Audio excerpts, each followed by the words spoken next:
আসসালামু আলাইকুম রহমতুল্লাহি আবরাকাতুহু।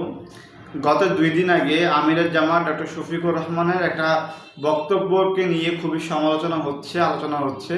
সেটা হচ্ছে চট্টগ্রামে নির্বাচনী সভায় উনি একটা বক্তব্যে বলেছিলেন যে আপনাদের একজন গর্বিত সন্তান আছে যিনি সর্বপ্রথম ওই রিভোল্ট ঘোষণা করেছিলেন, সেটা ছিলেন কর্নেল অলি আহমেদ। তো এটা নিয়ে অনেকে সমালোচনা করতেছে যে আমিরের জামাত ইতিহাসকে পাল্টে দিচ্ছে, ইতিহাসকে অস্বীকার করতেছে, বাংলাদেশের মুক্তিযুদ্ধকে অস্বীকার করতেছে। বাট এখানে বুঝতে হবে রিভোল্ট শব্দের অর্থ কী। রিভোল্ট শব্দের অর্থ হচ্ছে বিদ্রোহ করা। এখানে কিন্তু স্বাধীনতার ঘোষণা বিষয়ে কোনো কথা বলা হয় নাই, বলা হয়েছে কি বিদ্রোহ করা। এবং কর্নেল অলি আহমেদ তখন ছিলেন সেনাবাহিনীর একজন কর্মকর্তা এবং তিনি ছিলেন মেজর জিয়াউর রহমানের অধীনস্থ একজন ক্যাপ্টেন।